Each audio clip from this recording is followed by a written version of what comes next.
Atlanta Falcons nearly made a pretty sizable move for the middle of June. We're going to talk about that on today's episode. Welcome on into Falcons Today by Chat Sports.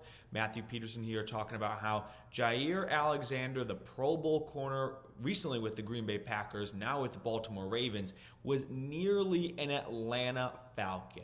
So ESPN's Jeremy Fowler was on NFL Live on ESPN, and he was talking about Alexander's, brief time in free agency. The background is Jaire Alexander was with the Packers, first-round pick out of Louisville, really successful with them early on. The last couple of years, he's run into some injury problems, and he's also just been a bit of a headache, I think, to put lightly, for the team. He was given the biggest contract at his position's history for a brief period in time, but was, topped not long later by a different corner. But still, he was supposed to be the face of that secondary in the frozen tundra, and a few short years later, he's out. The Packers were looking to trade him. I'm guessing no one wanted to take on that contract, so they had to just release him and kind of accept the loss as is. But the Falcons, according to Fowler, were in on signing Alexander. Here's what Jeremy Fowler said, and I'll put it on screen for you guys to see. There were some other teams involved. I was told Alexander thought about the Atlanta Falcons, where he had relationships to the coaching staff there. So the reference that Fowler is making here is Coach Jerry Gray. He's the DB coach with the Atlanta Falcons. He survived a regime change from Arthur Smith, by the way. RIP to his dad. I don't know if you saw this. His dad, the owner, CEO of FedEx, passed away. And he survived that regime change and has been with Raheem Morris, since then.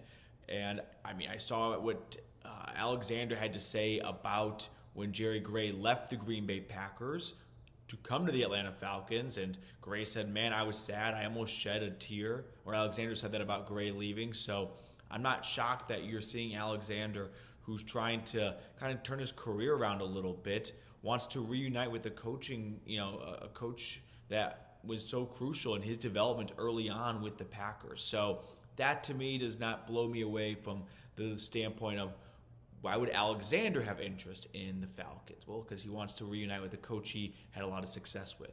But let's talk about why the Falcons would have interest in Jaire. So let's start by just looking at Alexander as a player, and then we can look at the Falcons roster currently. So looking at Alexander's kind of stats over the last couple of years, and you guys can see it for yourself.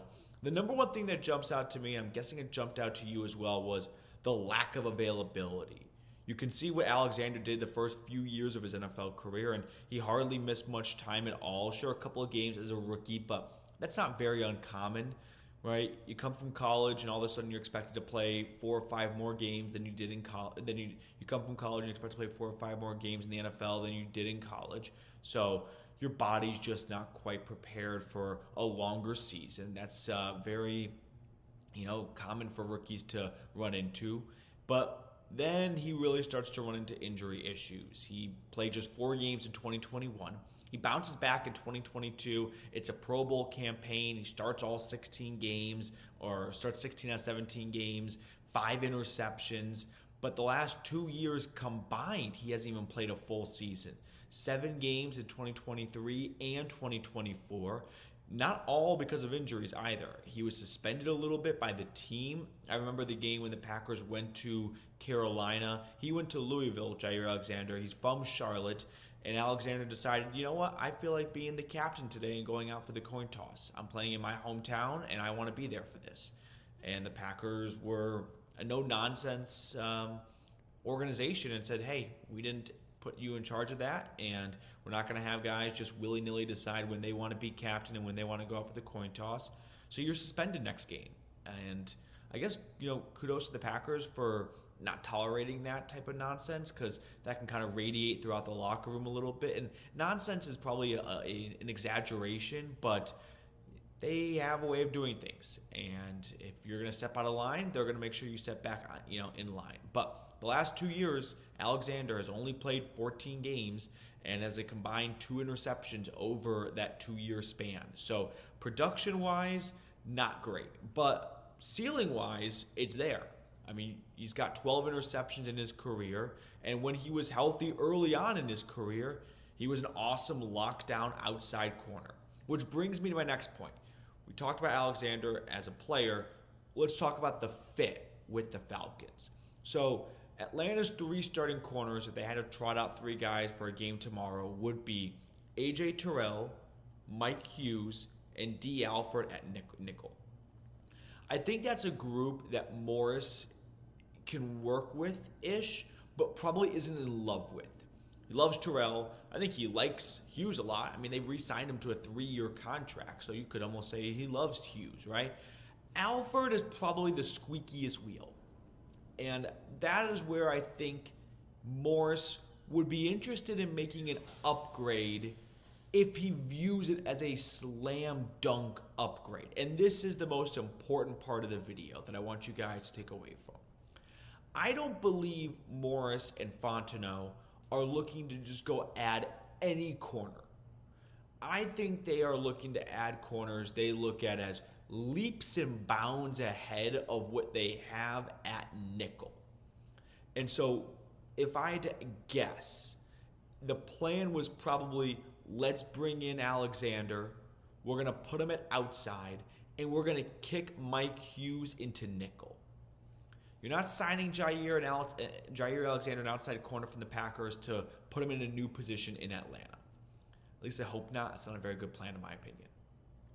You're moving Hughes, a more versatile and flexible corner, to a spot that you're not very confident in. And I say that not from a personal opinion standpoint, but from kind of an objective standpoint.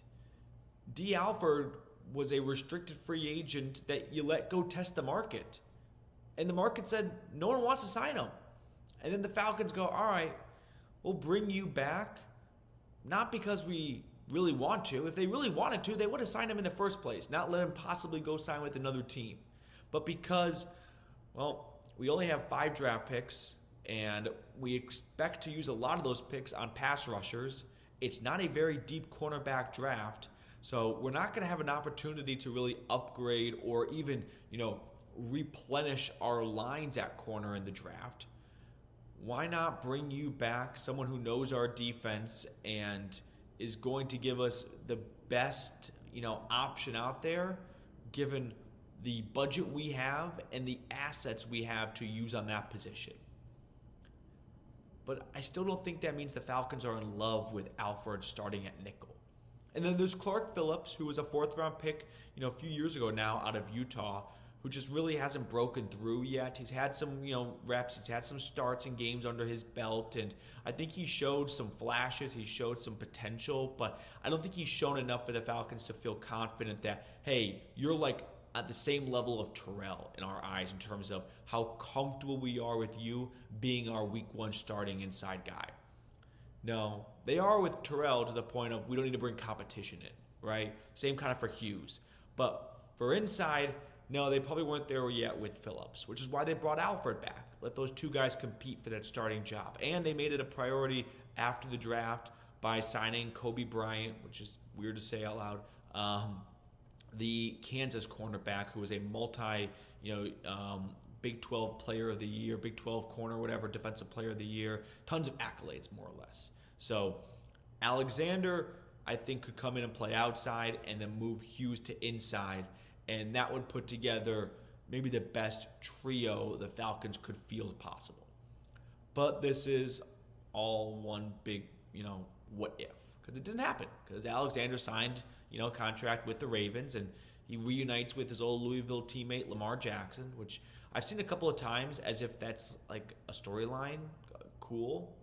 You think Lamar is out here going like, wow, we're going to play so much better now that my old Louisville corner is on the same team as me. I felt that was a weird connection to make, but whatever. So the next line of thinking is, do the Falcons still have interest in adding a corner? Or was it Jaire Alexander or bust? That's what I want to talk about on tomorrow's video. So make sure you come back for that, because if Atlanta is still looking to find another corner, I've got one name in mind, and I'm going to share that with you guys on tomorrow's episode.